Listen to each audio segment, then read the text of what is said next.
Msicheze na moto. Si mumecheza na moto na mumeumia? Si mumecheza na moto na mumeumia? Munataka kurudi kwa moto ama munataka kuokoka? Munataka kuokoka? Njia ya kuokoka ni Baba. Nawaambia.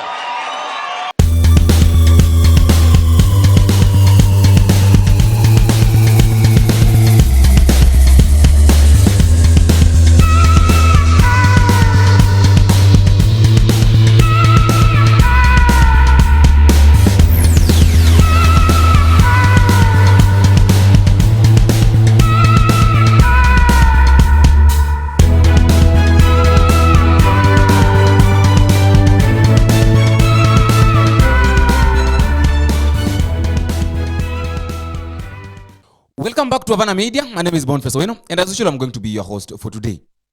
There is something that is happening in Mount Kenya.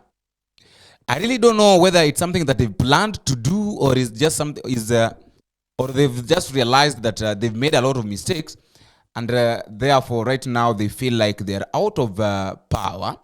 And this is now the problem of getting used to power for almost 20 years, and then now when things change, you feel like now you are being excluded.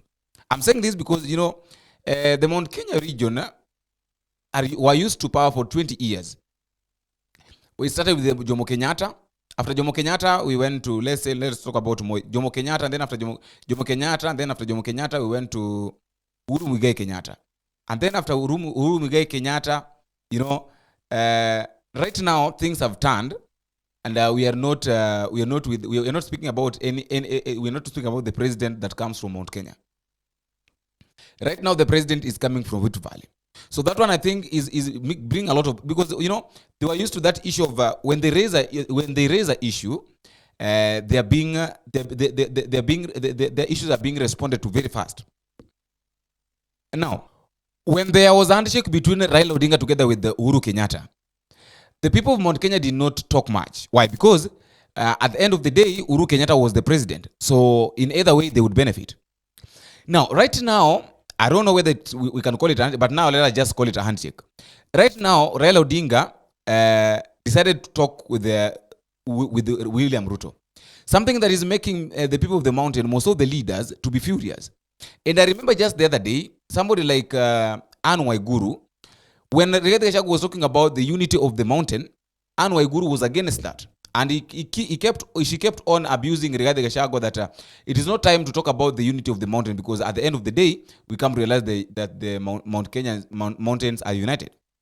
But now, right now, something is happening between the three people. And that is what I want us to talk about. The governor of Nyeri, that is Kahiga. Kahiga is still insisting. And there is something that he's saying that if at all Gachagua is not very careful, Kahiga is going to mess up and is going to say a lot of things that will mess Gachagua politically. Because at the end of the day, that one is just a governor. He will not ask for votes from all over the country. He will only ask for votes from his own region, in which I doubt whether he will be re-elected again or not. But you know, talking as if now you are the president or you are the deputy president, it sounds crazy. This guy is saying, is really blaming the president. You know, all these blames are on the president. He's saying that when the president wanted to accomplish his mission, he used the deputy president. When he wanted to put his mitego, he used the deputy president. When he wanted someone who could fight against Uhuru Muigai Kenyatta, he used the deputy president, that is Rigathi Gachagua.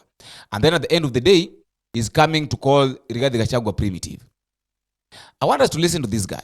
Anakuambia leo enda useme Uhuru ni mbaya. Unakumbuka ile statement ilikuwa kule wakiingia? Akasema wewe Uhuru ulitukosea, hiyo mambo ikaisha. Tukatoka hapo. Akamwambia ongea juu ya shareholding, akaenda Kisumu, akamuita primitive. Kuita Rigathi primitive ni sisi unaita primitive, sababu sisi ni mtoto wetu. Tulipotoka hapo, juzi akamwambia Raila hata ingia State House, weka mitego. Hiyo mitego imefika wapi? Ni amenyilio na akeigelio. Alafu mnakuja kutuambia ati tukae hivi, ati weka mitego. Ni rais alimwambia weka mitego, Raila hata ingia. Leo Raila darakoma bedroom. Alafu unakuja kutuambia nini? What are you telling us? Kama rais anakumbuka yeye ndiye aliingia hapa na Bwana asifiwe, hata sasa aendelee kusema Bwana asifiwe. And you know, all these accusations is doing them in church. You know, this is now a point whereby now sometimes we say that churches are failing us. Because there is no way a church, and just the other day the president banned all the church meetings and all that. Now these politicians are going ahead and talking about negatively about other politicians in churches. And you know, sometimes we can say that people like Apostle Nganga don't like politicians. Okay, they don't like politicians because of the way politicians behave. You know, if now these are church, and I was saying that there's no way a church can be, pastors can allow politicians to go to their churches to talk about politics instead of talking about God.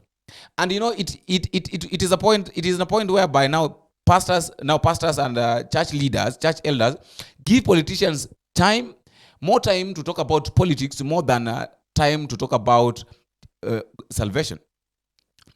People are supposed to hear the word of God. Now these politicians are given chance to talk about politics, abusing others. Like now Kahiga is abusing others on the pulpit. The president. I'm not like trying to defend the president, but you know, let us just call spade a spade. It is now time now for that politicians should understand that we are working for the unity of the country. Let us not be that much biased. Let us not be that one-sided too much that we don't see the end result. We don't see the other side. You know, sometimes I normally say that let us try as much as we can to open our eyes. You know, we cannot keep on blaming. You know, okay, we have to blame the president. The president must be blamed for what he has done. He has done a lot of wrong things.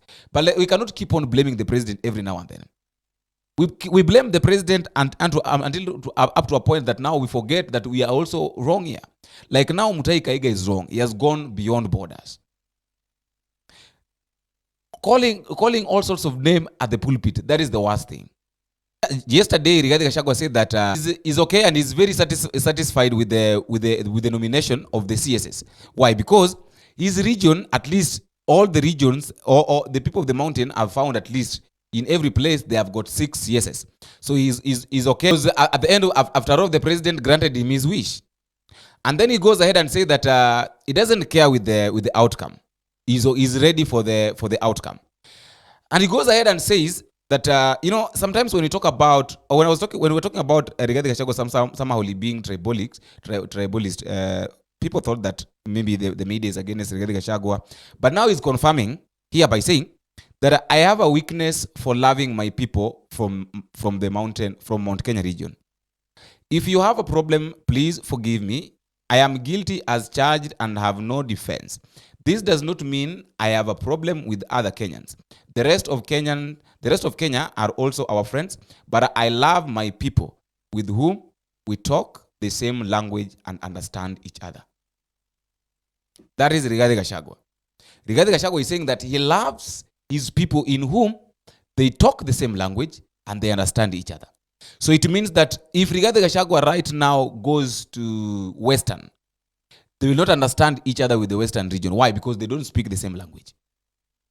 Rigathi Gachagua is a Kikuyu, and the Luhya nations speak Luhya language, so they will not understand each other. When he goes to Nyanza, when Nyanza people will be talking about, will be speaking Luo, will be talking about Kikuyu, so they will not understand each other. At the end of the day, we'll come to realize that in as much as we are trying to talk about Rigathi Gachagua is so much focused on Mount Kenya region, unlike other regions, and therefore, I don't think if Rigathi Gachagua, in my side, I don't think if Rigathi Gachagua is fit to be the deputy president coming 2027 again. Or if at all he'll vie to be the president, he will only be voted in by the people of the mountain. But not all of them. We have to remember that. Now, there is a statement that Anne Waiguru have also issued that I would like to read for you. This one also tells us that the people of the mountain have taken their stand. They've said that enough is enough. And this is now what Anne Waiguru is saying. Our political relationship with President Ruto as a region seems to be coming to its end. We cannot hold on to a coalition or or arrangement where we are not respected. It is clear that Mount Kenya has been played. We gave him over 4 million, but has in return given us a raw deal. It's time we left President Ruto to run his government with his found confident Prime Minister Raila Odinga. Mount Kenya will chart its own path going into 2027. It was another long con. Governor Waiguru'S. Now, if you notice something, there is something that I've also noticed. If you notice something, the Mount Kenya region have started now reorganizing themselves.